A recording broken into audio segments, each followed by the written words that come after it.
Olá, seja muito bem-vindo. Meu nome é Sérgio Siverli, este é o Boteco F1. Hoje nós vamos conversar sobre coisas que aconteceram nos bastidores da Fórmula 1 nessa parte de pré-temporada, pertinho do início do novo ano da Fórmula 1. E a gente traz um quadro de volta aqui no Boteco F1 que eu tô super feliz porque a Ju Serrazoli tá aqui de novo pro Drops da Ju. Tudo bem, Ju? Boa tarde aí pra você já, né? Oi, Sérgio, quanto tempo, né? Quanto tempo, um prazer estar de volta aqui ao Boteco. E sim, boa tarde aqui em Londres. Dá para perceber a diferença de clima, né? Eu estou dentro de casa agasalhada, mas vamos embora, né? Fórmula 1 que deu muito assunto para a gente, né, Sérgio? Eu tentando fazer a minha programação de conteúdo para o começo da temporada, mas não, esquece. Joga fora toda a programação, porque mudava tudo a cada 2, 3 dias, né? Pois é, teve um dia que foi uma doideira. Saíram acho que 3 bombas no mesmo momento, assim. Meu, vamos falar do quê, né? Numa parte normalmente da Fórmula 1 que tá todo mundo tentando encontrar notícias e conteúdo para colocar nas mídias sociais e canais e por aí vai. Ju, eu acho que não tem como a gente não começar falando do ponto que está gerando a maior polêmica nesse momento na Fórmula 1, que é a situação do Christian Horner com a Red Bull. A informação sai no The Telegraph, né, no jornal holandês, e eu já li algumas coisas de que poderia estar rolando uma espécie de briga de poder dentro da Red Bull, especialmente depois da morte do Mateschitz. Quem cuida hoje dessa parte é o filho dele, né? E o pessoal também da Tailândia, e talvez poderiam usar essa situação que está acontecendo com base no assédio para tentar tirar o Horner de vez. Como você ficou sabendo pela primeira vez dessa situação do Christian Horner? Eu acho que, primeiro, voltando no ponto da maneira como você descreveu isso, acho que é uma maneira muito boa, que tem gente confundindo um pouco as coisas. Existe uma briga por poder lá dentro, isso é uma coisa que não é novidade, não é de agora, é uma coisa que já vinha crescendo ao longo do ano passado e teve alguns capítulos já durante o ano passado, principalmente a partir de Austin depois no Qatar, antes no Qatar e depois em Austin também. E tem a questão da denúncia de assédio, né? Tem algumas pessoas misturando isso, achando que plantaram alguma coisa para acabar com Christian Sim, Horner. isso é importante São dizer, duas né? coisas São em coisas separado que diferentes, né? elas acabam se juntando porque existe todo esse clima de divisão dentro da equipe, e ele existe mesmo, não é? Tem muita gente falando que conversa de jornalista e tal, não. Ele existe mesmo, foi muito claro no lançamento que eu fui lá na Red Bull. Tinha algumas coisas que aconteceram com pessoas que eram ligadas à Red Bull Áustria e que estavam escanteadas do lançamento, inclusive parte da mídia também, algumas coisas assim, você não vai entrevistar fulano porque você está do outro lado, então existe. Tá um pé de guerra lá dentro, é claro. Agora, essa questão do Christian, que é um pouco separada disso, né? A gente ficou sabendo, tava todo mundo indo para o lançamento da Sauber, ou da Take, Kick, Sauber, todos os nomes juntos. E a gente estava indo para lá, então foi muito aquela coisa de vários jornalistas chegando no mesmo lugar, pela primeira vez no ano a gente se encontrando, que era o primeiro lançamento, e esse lançamento tomado por outra notícia, né? Todo mundo fazendo ligação, o que você sabe, o que você está ouvindo, e todo mundo ali ouvindo a mesma coisa, e que havia uma denúncia séria sendo investigada dentro da equipe. E realmente Christian Horner está à frente da equipe há 20 anos, toda a maneira como aí começam a juntar as duas histórias, né? Toda a maneira como isso está sendo tratado na maioria das empresas, ele estaria afastado, né? Vamos falar um português claro. Você tem uma denúncia desse tamanho, você afasta, aí julga sem prejudicar a empresa, sem se comentar muito sobre isso, e depois, quando tiver esclarecido, toma a decisão, ou ele volta para o cargo, ou não. E isso não aconteceu também por causa dessa disputa interna na equipe, porque como diz o Christian Horner, ele tem o apoio dos acionistas. Não são todos os acionistas, mas é o lado tailandês da Red Bull, que tem 51% da Red Bull. Então, eles têm o poder de decisão e eles estão do lado do Christian Horner, por isso que ele continua no cargo enquanto está rolando essa investigação. Agora a gente vai nas próximas semanas, acredito que a gente tenha o veredito em relação a essa investigação, várias dúvidas também em relação a como essa investigação está sendo feita, porque diz o pessoal da mídia que é mais ligado à Red Bull Áustria, que quem contratou o advogado, não é advogado exatamente, é um barrister, mas eu acho que a gente não tem esse termo em português, mas quem contratou esse profissional para fazer essa investigação foi o lado tailandês da Red Bull, então tem esse questionamento se as coisas estão sendo feitas do jeito que é para ser feito, e, não coincidentemente, também vindo desse lado mais ligado à parte austríaca da Red Bull, vem essas informações que são vazadas para determinados meios de comunicação ligados a eles. E esses vazamentos acontecem em momentos estratégicos. Então, espera ter o lançamento da Red Bull, dia seguinte, bomba. Então, por isso que essa disputa interna entra muito fortemente no contexto, mas sempre separando as coisas aí quando dá para separar, né? Investigação é investigação e o contexto da briga interna é o contexto da briga interna. Que é muito fácil também virar uma salada, né? Só para gente entender e dar nomes, né? A informação sai no The Telegraph, o jornalista Erik van Haring, espero que eu esteja pronunciando certo, meu holandês é péssimo, é -1 meu holandês. É isso mesmo, Erik van Haring. Ele faz a primeira publicação. O que a Jo acabou de dizer faz sentido com até o vídeo que a gente publicou na semana retrasada, eu acho, no sentido de que Jos Verstappen e Helmut Marko estariam de um lado e o Christian Horner estaria de um outro. Isso continua fazendo sentido mesmo depois dessas semanas, Ju, e o pessoal da Tailândia, né? O Horner teria o apoio do... Aí, agora a gente vai pro tailandês. Aí eu não posso te ajudar. Eu acho que esse CH é K, eu acho, tá? É Kalerm Yuvidya, que é o tailandês, dono de 51% da Red Bull. Do outro lado a gente tem o Mark Mateschitz, o filho do Dretich. Então essa disputa interna do Marko e Horner do lado, até com os rumores do afastamento do Marko lá no GP do Qatar do ano passado, e o Horner do outro lado, fazem sentido, né? Com certeza. O que a gente está vendo é, de um lado, tem uma tentativa até, vamos dizer assim, exagerada de proteção, que é aquilo que eu estava dizendo, dele responder a essa investigação ainda como o chefe da Red Bull, né? O mais normal seria ele afastado e a gente não ouvindo nada sobre qual é o motivo. Sim. Certo? Mas o que está acontecendo é ele não está sendo afastado porque ele tem a proteção de um lado e está sendo fritado por meio da mídia porque ele não tem o apoio do outro. É isso. E aí, no meio de tudo isso, ainda tem a Ford, que é parceira da Red Bull a partir de 2026, já tem trabalhado na tecnologia da Fórmula 1, e que fala totalmente, né? Nós somos uma empresa que leva situações como essa bem a sério. A Fórmula 1 Management também entrou com um comunicado dizendo que querem que isso seja resolvido o mais rápido possível, porque existe a possibilidade, né, Ju, dessa situação ser levada em banho-maria até o final do ano, e não sei se isso faria muito bem para a imagem do esporte Fórmula 1 e de uma marca, por exemplo, como a Ford, que está ao lado da Red Bull, mesmo só a partir de 2026, mas a parceria está totalmente feita, né? Uma última pergunta que eu queria fazer para você, acho que há 1 ano ou 2 anos atrás, a gente escutou falar bastante na possibilidade da Porsche entrar na Fórmula 1 e que seria através de um contrato com a Red Bull e de que a Porsche teria pedido 51% da empresa Red Bull Fórmula 1, né? Red Bull Racing. E de um lado existia o desejo da venda e do outro lado não.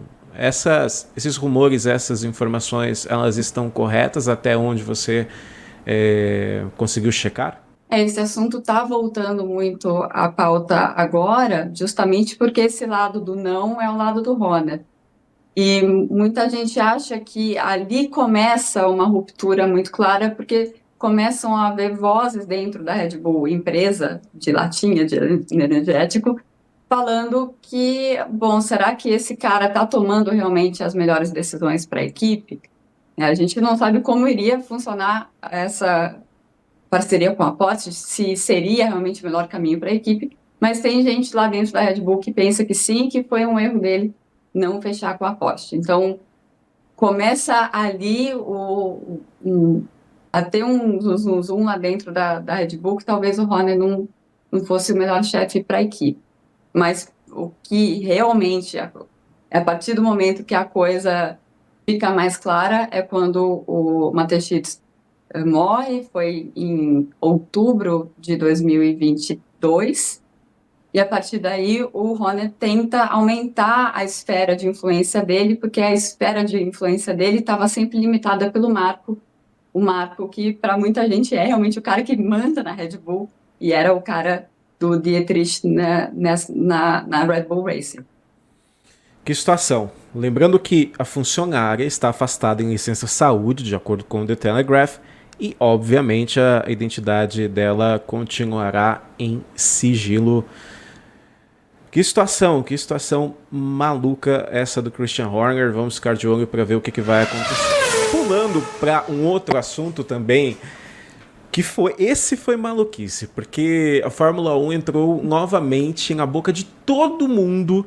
Eu vi canais que falam de futebol, canais que falam de marketing, voltando com a pauta da categoria, que é o anúncio do Lewis Hamilton na Ferrari. Primeiro, você sabe como eu soube pela primeira vez, Ju? Eu jogo um campeonato de F1 23, videogame, com uns amigos. E é quarta noite. Aí eu peguei o meu Twitter, assim, fui dar uma olhada e vi um tweet do Giuliano Duquesa, lá do Fórmula 1. Ele colocando que Hamilton Ferrari, acordo está muito próximo. Se eu tivesse visto em qualquer outro perfil, eu não teria levado tão a sério, confesso. Mas como veio dele, eu tava conversando com o pessoal no Discord e disse, olha gente, é capaz, é possível que o Hamilton vai parar na Ferrari em breve. E aí o pessoal, que isso? Como que pode? O que vai acontecer? Eu não acreditei no primeiro momento e é uma coisa meio surreal. É difícil de acreditar que em 2025 teremos o Hamilton andando de vermelho com a equipe italiana. Como você soube pela primeira vez? Foi bem de manhãzinha? Já no final do dia em Londres estava rolando alguma coisa? Como foi? Eu acordei umas 6 horas da manhã com meu celular com várias mensagens. Mensagem assim, você pode checar isso, a gente está ouvindo isso e tal, porque os jornalistas, a gente trabalha muito assim, né? Um olhando um falando para o outro, você está ouvindo e tal. E aí eu fiz algumas ligações e todo mundo falando, it's happening, it's happening. Então eu já escrevi um texto já pensando, o que mudou e o que faz sentido nisso. E lembrando muito de tudo que eu tinha ouvido no final do ano anterior, do ano passado, sobre o plano de sucessão da Mercedes para o Hamilton, que eles já tinha ficado na minha cabeça em Baku. Então, Baku é o que? Abril. O Hamilton falando muito que ele sempre usa a imprensa para passar os recados dele, né? Eu até fiz uma matéria na época sobre isso. O Hamilton deixou muito claro, ele não quer a extensão de contrato a quantidade de tempo que a Mercedes está oferecendo. E isso ficou muito claro que ele falou, não é 2 anos.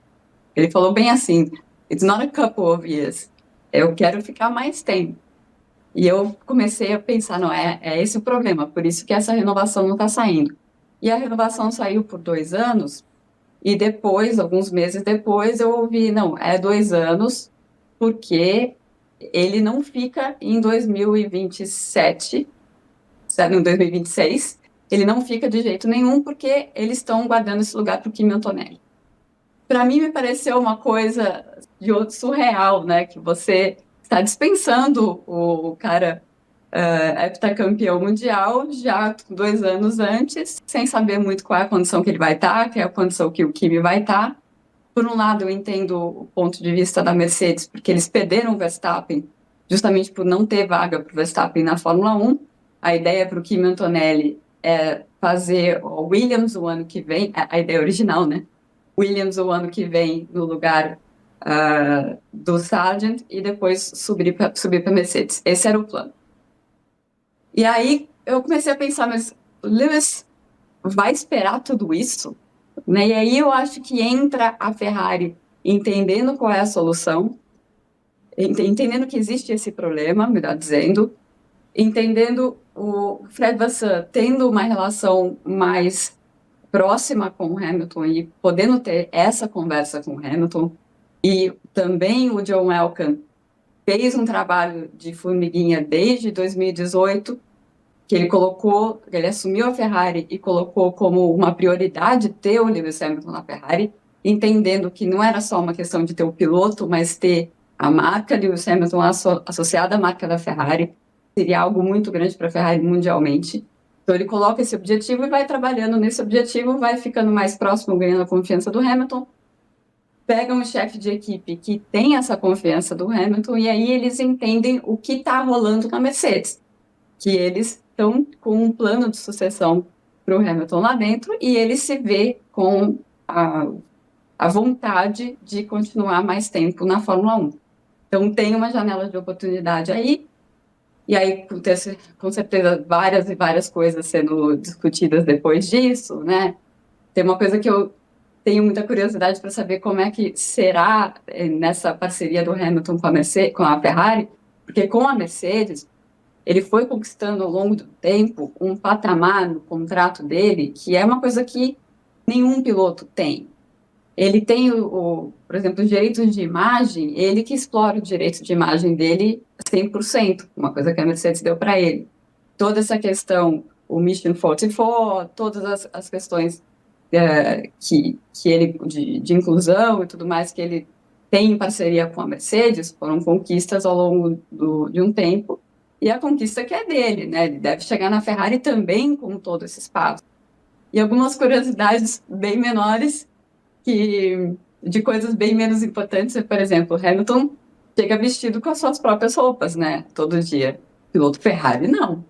Ele vai poder fazer isso na Ferrari? Então eu tô bastante curiosa. Tô quase pensando assim, vamos passar essa temporada logo, porque eu tô curiosa para saber como vai ser essa parceria. Tá todo mundo. Teve um seguidor que escreveu alguma postagem do Boteco dizendo que 2024 será a temporada mais filler da história da Fórmula 1. Sabe aquele termo filler, que é um episódio de uma série que serve só para encher linguiça? Que 2024 poderia ser no mesmo estilo da Fórmula 1. Pra gente encerrar esse lance do Hamilton, Mercedes e Ferrari, fala-se muito no Kimi Antonelli. Muito. A Mercedes, ele andou num carro de Fórmula 3 há pouco tempo, o pessoal diz que foi o melhor piloto que sentou num carro de Fórmula 3 em relação aos tempos e estilo de pilotagem desde o Verstappen. Ju, com base em tudo que está acontecendo, você acha que existe a possibilidade do Kimi ser substituto do Hamilton já no ano que vem? Porque assim, vendo o que a Mercedes fez até hoje com os seus pilotos de base, normalmente demorou um tempinho, né? Aconteceu com o Russell, que foi lá para a Williams, ficou um tempo na Williams e depois subiu para a Mercedes. Você acredita que o Toto Wolff poderia subir o Kimi já tão cedo assim para a vaga do Hamilton no carro da Mercedes? Ou tem um espanhol aí que poderia roubar essa vaga? Roubar entre aspas. Eu acho que sim. Eu acho que existe a possibilidade, essa é a pergunta, a possibilidade não é a maior possibilidade, mas como eu estava dizendo antes, né, o Hamilton quebra todo o plano que o Toto Wolff tinha para o Kimi Antonelli. A gente não está falando de um George Russell, com todo respeito ao George Russell, que teve uma carreira excelente nas categorias de base. A gente está falando de um gênio. A gente está falando do cara, esse teste aí que ele pegou, esse carro da Fórmula 3, ele foi um segundo melhor do que todo mundo, assim, pegou o carro e andou. E é um cara que está pulando, vindo da freca, né? Um carro Um piloto que tá pulando etapa, ele pulou a Fórmula 3 da FIA, aquela Fórmula 3 que é junto com a Fórmula 2, está indo direto para a Fórmula 2. Pelo que tudo que se fala dele é de que ele é realmente um fenômeno e ele poderia dar esse passo, ele poderia dar esse passo. Vamos lembrar que o Hamilton veio da GP2 na época, bem verdade, o Hamilton fez 2 anos, mas ele veio da GP2 na época para a McLaren, para disputar título com a McLaren. Então, se o cara é especial, ele consegue dar esse salto. Curiosamente, como Mas, companheiro do Alonso, né? Olha como. exato. E o Alonso, inclusive, que é um piloto que tinha feito o que o Hamilton fez, né? Ele anunciou que ia para a McLaren em dezembro de 2005 e foi para a McLaren só em 2007. Foi campeão já de saída, né? Foi campeão de aviso prévio, o Fernando Alonso. Mas é uma possibilidade que existe do Antonelli entrar em 2025. Não é o plano A, com certeza. Mas eles têm que pensar o seguinte, que eu estava citando antes sobre eles terem perdido o Verstappen, né? Quando o Verstappen começou, o Verstappen foi do kart direto para a Fórmula 3. E ele estava na Fórmula 3, o Jos Verstappen já estava procurando vaga para ele na Fórmula 1. Com certeza que meu filho está pronto para a Fórmula 1. Verstappen, ele fez, como Antonelli também, ele ficou bastante tempo no kart. Então ele já saiu muito bem preparado do kart e ele encarou o kart de uma maneira muito profissional, o que ajudou nesse desenvolvimento rápido dele. Kimi Antonelli está sendo feita a mesma coisa com ele. E aí o Verstappen estava falando com as equipes, estava falando com o Toto e falando com o Marco, até que o Marco chegou e falou, olha, se você assinar com a gente, o ano que vem a gente coloca ele na Fórmula 1. Eles conseguiram fazer isso porque eles tinham a Toro Rosso para fazer isso. E depois rolou a pressão do Jos para ele tirar a vaga do Kvyat e ir para a Red Bull já no seu segundo ano, depois de 4 corridas dentro do seu segundo ano. Isso o Toto lembra, entendeu? Ele não quer que a mesma coisa aconteça. Então, se a Mercedes entender que há qualquer possibilidade real do Kimi andar bem na Mercedes logo de cara, vão colocar ele logo de cara ali, mesmo que se o primeiro ano não for espetacular. Mas aí eles trabalham no desenvolvimento dele. Mas, como eu disse, possibilidade existe, é a primeira opção, não. Se você fosse apostar em algum lugar, como que estão as odds pro Antonelli e pro Fernando Alonso? E tem mais algum piloto que você acha que tá na shortlist do Toto? Olha, o Fernando Alonso, ele se colocou na shortlist completamente, Como né? sempre, né? Nossa, a entrevista que ele deu no lançamento, eu fiquei dando risada aqui na entrevista. Eu também estava no mute, porque ele falava assim: bom, estou fisicamente melhor do que nunca. Os testes que eu fiz da pré-temporada, eu faço toda a pré-temporada, e eu estava num momento de perda de massa muscular, eu reverti isso e tudo mais. E fisicamente eu estou muito bem, eu só preciso entender se eu ainda tenho a disponibilidade, assim, dentro de mim, de dar tudo que é possível. E daí ele começa a falar para ir para as corridas e para fazer todo o trabalho de marketing. Eu pensei, nossa, ele está vendendo até o trabalho de marketing, né? O Fernando Alonso está comprometido, realmente.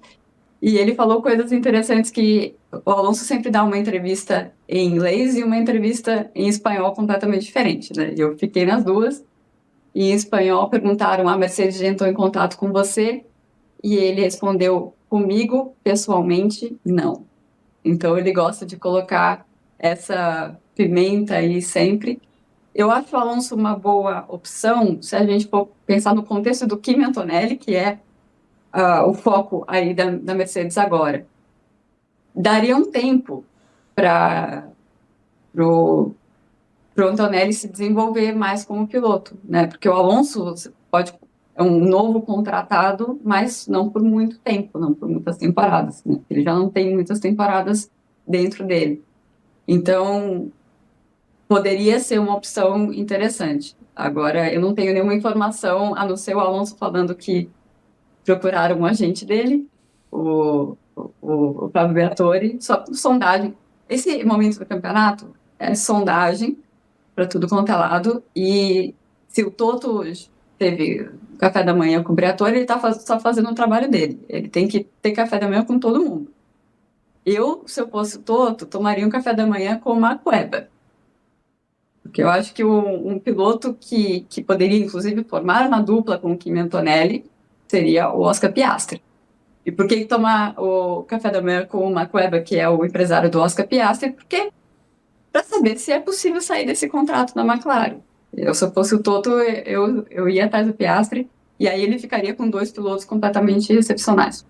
E tem a possibilidade até de barganhar, né? Afinal, é uma vaga numa equipe gigante como a Mercedes, montadora alemã e tudo mais. Ju, pra gente terminar, se tem alguma coisa que você tá super ansiosa para ver nessa temporada, alguma corrida, algum carro, alguma coisa que a Ju, não jornalista, repórter com tantos anos de Fórmula 1, mas a Ju, cabeça de gasolina, que gosta de Fórmula 1, tá ansiosa para ver na temporada de 24 da Fórmula 1? Eu acho que tá todo mundo ansioso para ver qual foi essa solução do Newey, né? Que a gente já sabe que é diferente, mas o quão diferente é exatamente o que ele está fazendo. Se ele colocou essa entrada de ar vertical, realmente muda muita coisa no carro.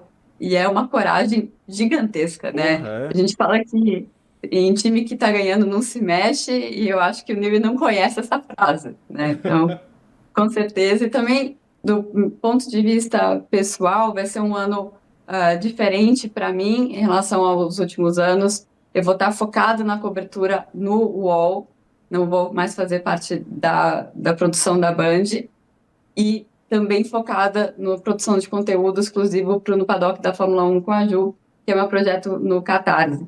Então, para o UOL, uma coisa que é muito legal, porque eu não peguei ainda essa fase da Fórmula 1 podendo fazer esse tipo de conteúdo para o UOL, que eu posso agora fazer mais vídeos dentro do Paddock. Então, vai ser o UOL o único meio de comunicação, a não ser quem tem os direitos e tem que estar lá, mas investindo alto na Fórmula 1 para ter uma cobertura como deve ser feita, uma cobertura em loco. Eu estou muito, muito animada para essa temporada e alguns outros projetos bastante interessantes vindo por aí. Eu vi, super legal, você tá foi com uma câmera já, né? Tá apanhando do tripézinho ali ou não? Não é tripé, não, eu seguro a câmera. Qual é um negócio daquilo? outro. Tem outro nome, né? É o Osmo, a DJI Osmo Pocket que eu tô usando. E vamos ver se dá certo, porque ela é bastante sensível. Pode ser que eu mude mesmo pro tripézinho meu celular. Vamos ver, fazendo os testes ainda. Eu tenho um aqui também, eu confesso que eu não cheguei, eu tô tipo a Mercedes, não cheguei nos 100% da capacidade do carro, ainda tô tentando entender como funciona. Ju, então só para confirmar, passa os links pra gente, lembrando que eu vou deixar na descrição do vídeo também no primeiro comentário fixado. Fala pra gente do canal, do UOL e do Paddock, os links direitinho. Bom, por onde eu começo, né? Realmente, minha presença online está espalhada em vários cantos. Tá quase onipresente. Mas é importante estar presente. Então, eu tenho no Paddock da Fórmula 1 com a Ju, que é muito legal, porque tem vários níveis de assinatura que você pode fazer. No primeiro nível de assinatura, você tem uma newsletter, que é uma coisa que você pensa, é só uma newsletter. E no mundo de hoje é muito importante você saber de onde está vindo a informação. Então, eu estou lá, explico, lê esse aqui, não leva muita consideração isso. Eu explico tudo o que está acontecendo na Fórmula 1 na semana. E também você recebe um e-book no final do ano com todo o meu material, as análises de todas as corridas. É realmente um material bastante completo. E aí tem um podcast que eu faço exclusivamente para os assinantes, com algum tema que está aí mais importante na Fórmula 1. Eu destrincho com tudo que eu tenho de bastidores aí nesses podcasts. E tem também as lives que eu faço sempre no sábado, fica sábado à tarde, no horário no Brasil, comentando como foi a classificação e fazendo uma análise do que esperar na corrida. Também a gente tem um grupo de discussão que é muito legal, você vai conhecer gente muito bacana lá. Esse é o No Paddock da Fórmula 1 com a Ju. Tem brindes também, tem várias outras coisas. Que é uma comunidade no Catarse, então é www.catarse.me/No Paddock. Esse No Paddock da Fórmula 1 com a Ju também é meu canal de YouTube, e lá eu faço o Ju Responde sempre às segundas-feiras do GP. Para mandar a sua pergunta para o Ju Responde, você pode me seguir no Instagram. O Instagram é myf1life, é um pouquinho diferente. E lá no Instagram também eu posto as fotos que eu tiro durante o final de semana e todo o conteúdo que eu produzo em loco. E tenho a minha coluna no UOL, que chama Pole Position, e vou estar com uma presença bastante grande no UOL ao longo desse ano. E é isso. No Twitter, no X, eu sou Ju Serrazoli. E é isso. Você vê, né? Até dá pra esquecer um pouquinho, mas eu vou deixar todos os links aqui no comentário fixado, também na descrição do vídeo. Lembrando que a Ju aparece aqui no Boteco. Vamos falar a cada 15 dias quando não tiver rodada dupla e tripla, né, Ju? Esse calendário da Fórmula 1 não deixa nem a gente planejar alguma coisa que dê certo, né? O ano inteiro. É uma complicação, mas a ideia é essa, né? Duas vezes por mês a gente bate um papo aqui. Excelente para ficar sabendo de tudo dos bastidores da categoria. Lembrando que você pode também ouvir esse Drops da Ju em formato de podcast no YouTube Music.